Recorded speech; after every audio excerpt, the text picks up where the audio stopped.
Sup, you beautiful bat. No, that's not me. I need my own identity. I'll start with my name. Hi, I'm Alex Perez, longtime lurker, first time poster. So, a few things you can know about me. I love video games, I dabble in sports, and I occasionally love to frolic into a field of daisies, as is the norm nowadays.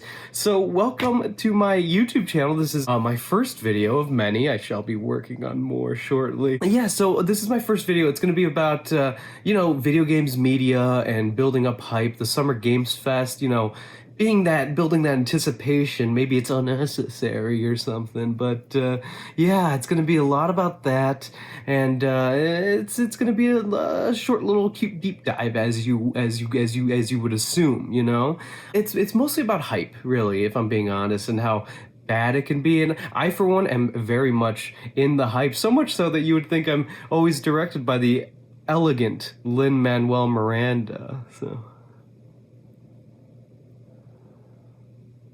wasn't a good joke. Anyway, we've been in quarantine for a while. That kind of sucks. It's been quite a dry well with gaming news, and there hasn't been much going on. Even when we do get some news, it's just dates for more news. That's all it is. That's like, I don't know, getting teased that we're gonna get a teaser trailer? What's the purpose of that? Trailer is literally made for teasing, you absolute jerk. How dare you, you piece of shit. F you, you.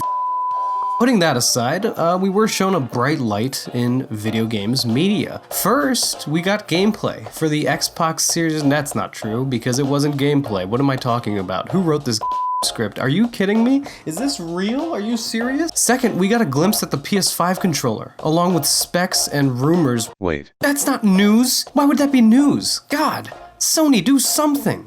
Anyway, we also got Geoff Keighley's Summer Games Fest event that will be happening all summer long with planned announcements for the future of games. There's been a lot of talk about what Geoff Keighley would show us, and then there it was. The biggest announcement of the summer, the one thing that will push console gaming forward, and the one thing we can look forward to, Tony Hawk's Pro Skater 1 and 2. Nope, that's not it. Wait, what the actual fuck? We got a glimpse at what Unreal Engine 5 will be doing with the demo running on the PlayStation 5, or so it says. Bearing in mind that this engine won't be available until 2021, which I also have questions about. Is the engine unavailable for devs until that year, or are we going to start seeing games with said engine starting that year? We did get kind of a clue to that answer when the Wasteland studio head, Brian Fargo, related to the show, said, quote, "We've had quite a few questions about our next-gen RPG and can confirm it will use Unreal Engine 5, end quote." So that game is still kind of far away, being that Wasteland 3 is set to release this summer, so we can assume this engine won't necessarily be available for developers until 2021. Okay, so we know the release date, we got an idea of what games can look like, and we got the biggest announcement for games right out that gate. Quick disclaimer before I move on. I love Geoff Keighley. I think he's a great presence in games media, and he seems like a really bright dude who just wants to further popularize gaming and the people that inhabit it. But here's the thing with Geoff Keighley. He loves hype. He loves building anticipation and stuff for games that are far away from release date. He is so big on developing hype that he had this tweet locked and loaded. Oh my god, Geoff, keep it together, man. And then immediately tweeted back this once UE5's engine was shown off. Geoff, you little fire emoji. Now I wanna also add another disclaimer, because that's all this video is a bunch of disclaimers. This isn't a hit piece on Geoff Keighley. Like I said, he's an important figure, and he does actually seem like a good dude overall who just loves video games. So where am I going with this? I did some research and want to weigh in on the pros and cons of the Summer's Games Fest. It's all cons. It's literally all cons. There's no positives here. And how it can be a kind of bad thing. Another quick aside, I am very well known among my friends to be involved in the hype, so I get it. And I get that anticipation is a good thing overall. I mean, it can lead to a very satisfying conclusion to something, i.e. The Last of Us. Also, every entertainment medium uses this to the best of their ability to make sales and market the hell out of things, look at Endgame. So why am I just gunning for games? Well, because we've had a run-in with this kind of stuff before. I swear, if it weren't for battle royales, I'd say this was the generation of aggressive marketing versus disappointing launches. And sometimes the games are marketed well, but just don't ever see the light of day. Hardly seems like a fair fight. Just one of you against all of us.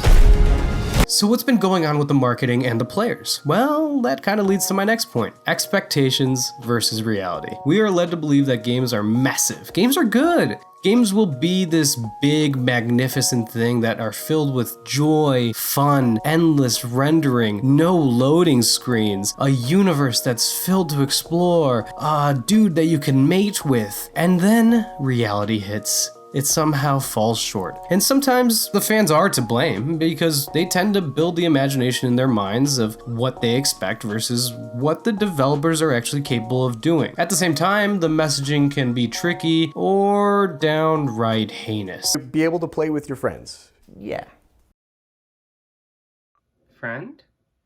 So why is this happening? Because we're deep in the hype. Gaming has become so popular over the years, entering a new form of mainstream it hasn't seen before. So, with this many fans, more money, bigger marketing strategies, and bigger demos displayed, which leads me to my third point. Why is the UE5 demo a bad thing? It's not overall a bad thing, but it is only a slice of what we can see. Games won't be utilizing UE5 to the best of its capabilities right out the gate. And if people read Tom's article on NextGen, they'd realize that the first few years are not gonna be a major leap, which is okay. The problem is that certain people are fueling a fire. Certain people that I won't name. And they can make the messaging messy, as has happened so often in the games industry. And we shouldn't have to see it again. No. Gamers have suffered enough, are you kidding me? Look at us, we're suffering left and right. I hope you caught that sarcasm. But anyway, if a journalist is trying to restrain people from overreacting when something doesn't meet their expectations, then that's a good thing. It was a good article and a good opinion. This was a tech demo to demonstrate what games can potentially do. And don't get me wrong, they will eventually be able to do it, but not right away. That's why this was a tech demo, as I said, for the upteenth time, built to be showcased, only showing a slice of what an actual game can do. I mean, even the God of War art designer tweeted facetiously about devs being able to recreate the beauty of this demo and place it within a 30-hour campaign. And God of War is a gorgeous game. You know they have that kind of resource to even try to implement this in some capacity. So what the fuck? It's not impossible, but keep expectations realistic, Jeffrey. Damn it! This became a hit piece. Okay, how do I get out of this? Do I make an apology video?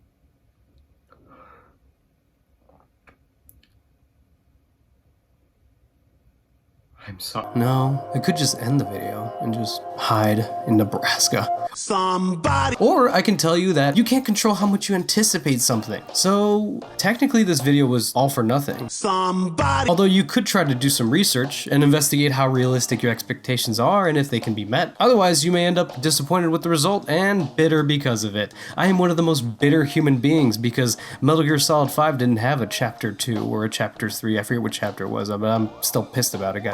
Or the fact that Splinter Cell still hasn't been announced. One of the prettiest games of last gen was as boring as sin. So if you're feeling burned out by announcements and what kind of level of interest you should have versus how much you do have, just do some research. Follow up on multiple sources, not just one guy. The Summer Games Fest is an exciting thing. I truly mean that. Gaming news is fun. I love gaming news. Like, I loved E3. I used to get deep dish pizza and just hang out with my friend and watch gaming news. Unfortunately, I can't do that anymore. But no, gaming news is fun, and it's fun to see just what can be potential in our future. But again, it's up to the devs, PR, and promoters to be careful with their messaging. And then it's also up to the fans to keep their expectations grounded, or else they're gonna get another game that's gonna disappoint them. So there you have it, my first video, huh? I hope you enjoyed it. That was a blast for both of us, I hope. Yeah, a lot of fun to do. Let me know what you think in the comments down below. Personally, I think the pros outweigh the cons, as I try to state in the video. I do think there is some issues with the language used, but otherwise, it's a good thing. It's fun to be involved in the hype. Oh God, I said it again. Let me know what you think. We could start a little discourse in the comments, you know? Get real personal and have some fun. So there's that. Goodbye for now, and may your smile light up the world.